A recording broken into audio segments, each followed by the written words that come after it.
नमस्कार दर्शक बंधु जय जगन्नाथ। आज ए राशिफल वीडियो को आपण को स्वागत। दर्शक बंधु चलित वर्ष सेप्टेम्बर मास 17 तारिख बुधवार दिन पड़वा जाऊँगी पवित्र विश्वकर्मा पूजा।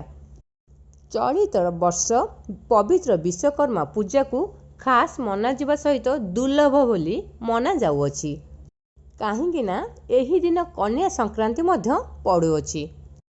ता सहित एही दिन एकादशी पड़ुअछि। गोटे दिन रे पवित्र विश्वकर्मा पूजा सहित संक्रांति एवं एकादशी पड़ुथिबारु अत्यंत खास रहिबाकु जाउअछि। ता सहित एही दिन को अत्यंत शुभ बोली मना जाउअछि। एही विश्वकर्मा पूजा दिन केते सब शुभ जोगर निर्माण हेबाकु जाउअछि। आयुष्मान योग, महालक्ष्मी योग, अमृत सिद्धि योग एमिति की 62 प्रकार शुभ योग निर्माण हेबाकु जाउअछि। ता सहित एई पवित्र शुभ योगर सृष्टि हेबाकु जाउछि अत्यंत महादुर्लभ योग जहार प्रभाव की 12 गोटी राशि चक्रंग उपरे पड़िबाकु जाउछि। सेथि मध्यरु किछि गोटी राशि हेबाकु जाउछन्ति अत्यंत भाग्यशाली। एई पवित्र विश्वकर्मा रे सेमानक जीवन रे बड़ परिवर्तन घटिबा पई जाउछि। एई भाग्यशाली राशि चक्रंगर अत्यंत भाग्य खोलिबाकु जाउछि एई पवित्र विश्वकर्मा पूजा रे। तो दर्शक बंधु हुए तो ये भाग्यशाली राशि चक्रंग भितर आपणक राशि थाई पारे। आपण माने जदि हम चैनल को सब्सक्राइब करना तो निहाती हम चैनल को सब्सक्राइब कर दियंतु जहा फल कि आमर प्रथम नोटिफिकेशन आपणक पाखर जाई पहुंची परिबो एवं आपण जानि परिबे आपणक राशि चक्र विषय रे। तो एबे आसन जानिबा से प्रथम भाग्यशाली राशि चक्रंग विषय रे जहा कि पवित्र विश्वकर्मा पूजा ठारू खास रहिबाकु जाउछि आपणक जीवन। दर्शक बंधु प्रथम भाग्यशाली राशि होउछन्ति मेष राशि। मेष राशि व्यक्तिंकर अत्यंत शुभ समय चलिबाकु जाउछि एई पवित्र विश्वकर्मा पूजा ठारू जहा कि स्वयं प्रभु विश्वकर्मांकर शुभ आशीर्वाद रहिबाकु जाउछि आपणक उपरे।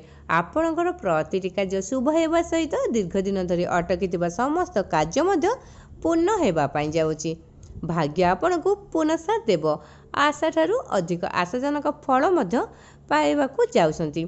आपण जेकोसी कार्य करंतु ना कहीं प्रतिटी कार्य सफलता प्राप्त हेबे। समाज रे आपणकर मान सम्मान जस मिलिबाकु जाउछि। ता सहित प्रतिटी क्षेत्र में आपण शुभ फल पाइबा सहित आपणक जीवन में सुख शांति समृद्धि मिलिबाकु जाउछि। आपणक परिवार में सुख शांति समृद्धि फेरिबा सहित कौनसी मांगलिक कार्य करिवार योग मध्य बनउछि एवं पौत्रिक संपत्ति आपण लाभवान होई परंती। आपणक जीवन में अटकी समस्त कार्य पूर्ण हेबा सहित भाग्य आपणकु पुनः देव आशा ठारू अधिक आशाजनक फल मध्य पाई परंती। चाकरी क्षेत्र में आपणकर प्रमोशन होई पारे। शिक्षा क्षेत्र में आपणक दरमा मध्य वृद्धि पाई पारे। आपण जेकोसी काम करंतु ना कहीं निश्चय सफलता प्राप्त हेबे। आपणक जीवन में दीर्घ दिन धरी लागी रहितबा दुख कष्ट समस्यार अंत घटिबा पई जाउछि। भाग्य आपणकु पुनः देव आशा ठारू अधिक आशाजनक फल मध्य आपण पाई परंती। आपण जेकोसी कार्य करंतु ना कहीं प्रतिटी कार्य शुभ एवं मंगलमय हेबा पई जाउछि स्वयं प्रभु विश्वकर्मा शुभ आशीर्वाद रु। एबे आसंतु जानिबा द्वितीय भाग्यशाली राशि चक्रंक विषय रे। द्वितीय भाग्यशाली राशि होउछन्ति मिथुन राशि।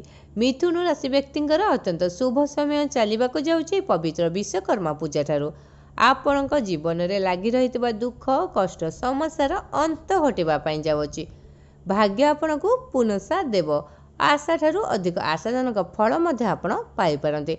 आपण जेकोसी कार्य करंतु ना कहीं प्रतिटी कार्य सफलता प्राप्त हेबा सहित समाज रे आपणकर मान सम्मान जस बुद्धि पाइब। पौत्रिक संपत्ति आपण लाभवान होई परंती। आपण जेकोसी कार्य करंतु ना कहीं निश्चय सफलता मिलिब। दीर्घ दिन अटकी समस्त कार्य पूर्ण हेबा सहित भाग्य आपणकु पुनः देव आशा ठारू अधिक आशाजनक फल मध्य आपण पाई परंती।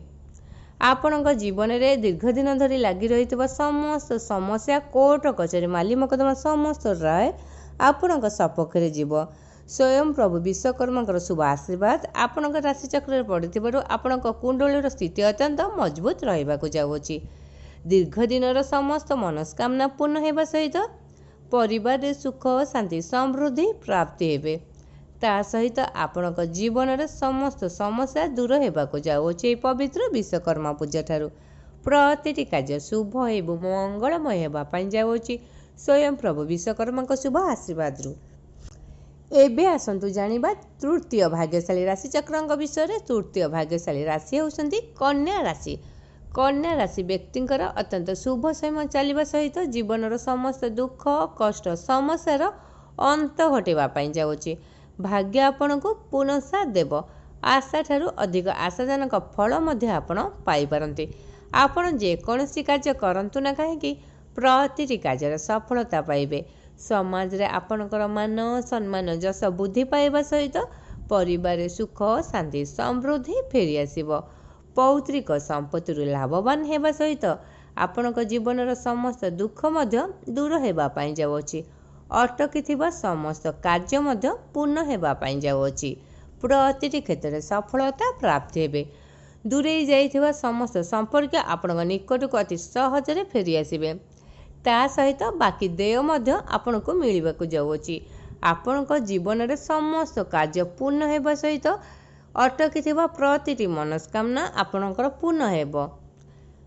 चाकरी क्षेत्र आपणकर प्रमोशन हेबा सहित दरमा बुद्धि पाई पारे। शिक्षा क्षेत्र आपण विदेश यात्रा करि पारंती। प्रतिटी कार्य आपणकर शुभ एवं मंगलमय हेबा पई जाउछि स्वयं प्रभु विश्वकर्मा शुभ आशीर्वाद। एबे आसंतु जानिबा चतुर्थ भाग्यशाली राशि चक्रंक विषय। चतुर्थ भाग्यशाली राशि होउसंती कुंभ राशि। कुंभ राशि व्यक्तिंकर अत्यंत शुभ समय चलिबाकु जाउछि विश्वकर्मा पूजा ठारू। आपणक जीवनर अटकी थिबा समस्त दुख एवं समस्त समस्या अंत घटिबा पई जाउछि। भाग्य आपणको पुनः साथ देव। आशा ठारू अधिक आशाजनक फल मध्य आपण पाई पारंती।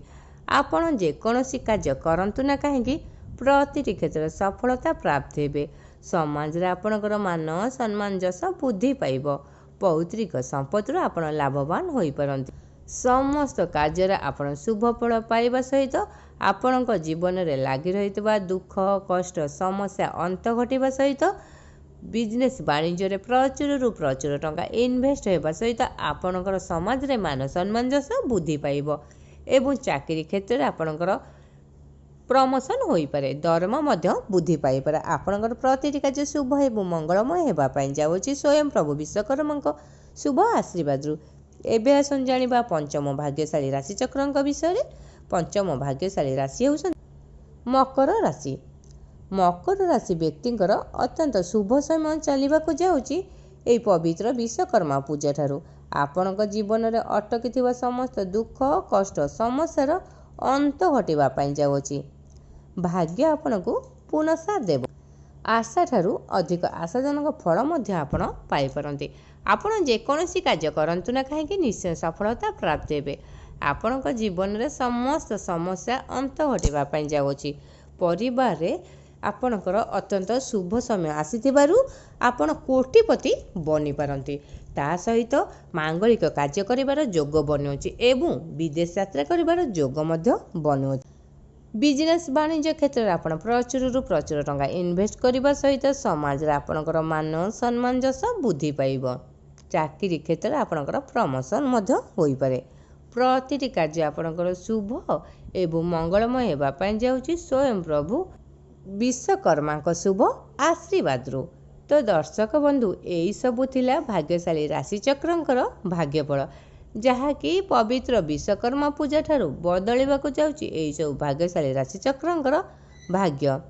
प्रतिटी क्षेत्र सफलता प्राप्ति हेबा सहित समाज रे मान सम्मान जस बुद्धि पाइबो। परिवार रे सुख शांति समृद्धि फेरी आसिबो एवं अटकी थिबा समस्त कार्य मध्य पूर्ण हेबो। तो आपण मानकु आम वीडियो केमती लागला निहाती कमेंट बॉक्स रे जय प्रभु विश्वकर्मा लेखि जणाइबा सहित वीडियो टी को लाइक करंतु शेयर करंतु एवं चैनल टी को सब्सक्राइब करंतु।